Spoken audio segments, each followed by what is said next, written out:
Estonia is one of the smallest countries in Europe. At the same time, it is a world leader in offering e-government services and cyber defense. The country is at the center of NATO operations in cyberspace. The internet is significantly changing the course of people's life and politics in Estonia. But how did it happen, and why Estonia?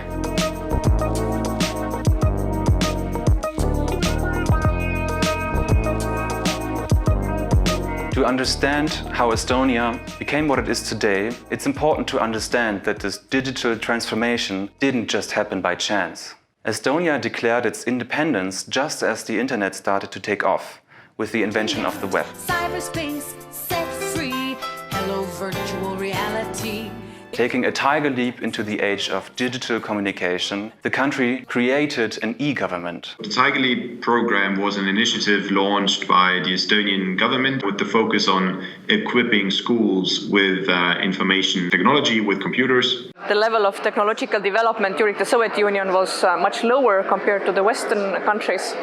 Then the decision was made to buy the off-the-shelf newest technology available. The Tiger Leap program is really something that was clearly embedded into the whole idea of actually making Estonia into an information society. The Tiger Leap has helped to familiarize all different groups in society to this new technology. Now, virtually everything can be done online.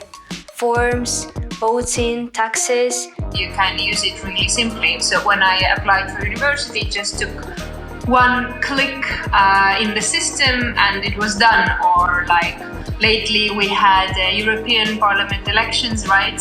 I was in Brussels and I did it actually during the lecture, so that the lecturer didn't even notice. But then a second very crucial part is the electronic identity. The PKI system, which is the national ID card, which allows to basically do all the transactions online in a secure manner. Of course, for some transactions, people have to go still to the office, like getting married.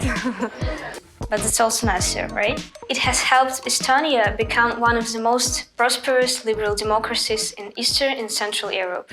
Apparently, Estonia was visionary, and the people living there are very proud of it.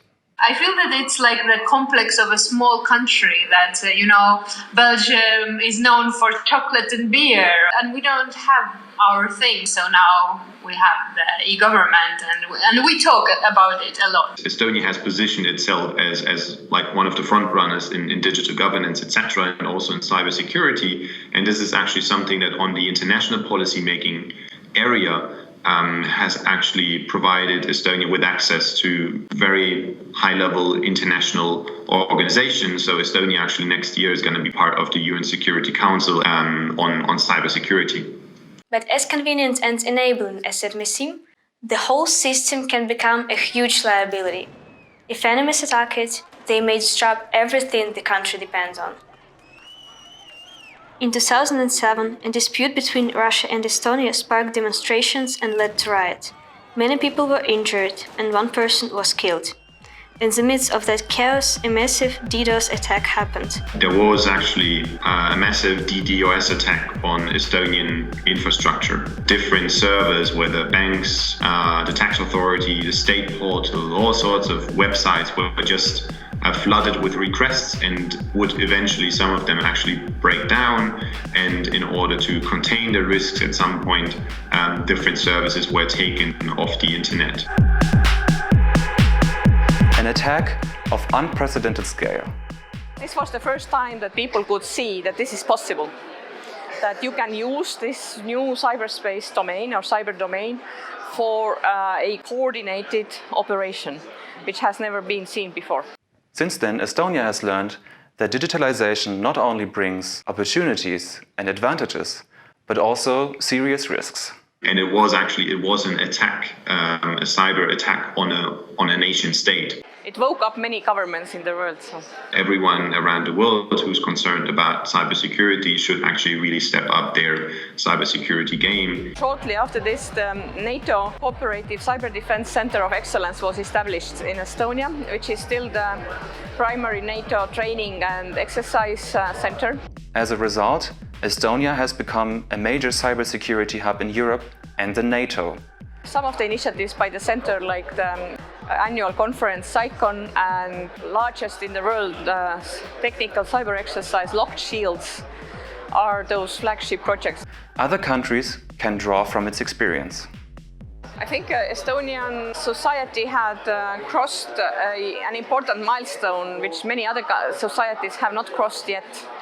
So, and in a way, we are now in a position of sharing our experience, and we are receiving around 100 delegations a year asking for our experience, and we are happy to share it. So.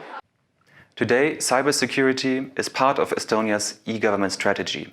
But even after the DDoS attacks, ordinary people have still unshaken trust into those services that accumulate and combine masses of personalized data. When we're talking about the cyber attacks in 2007, the security challenge that we've definitely had in Estonia, then how do we address them? And we address them openly so that the society is actually informed, that the citizens are informed what's going on. I don't know the details about cyber security, but I do trust the professionals who work on it, and I know that they do. It's all about transparency. If you know who has what data and who has had access to your data, you can also trust the system. I'm just giving this data to authorities that are managing my data. But the precondition for this is that I can see this data. Then if I can see that somebody actually illegally gets access to my data, then I can hold this person accountable.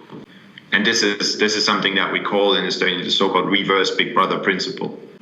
So it's a level of security, a level of trust between a provider, whether a public or a private sector provider, and the citizen.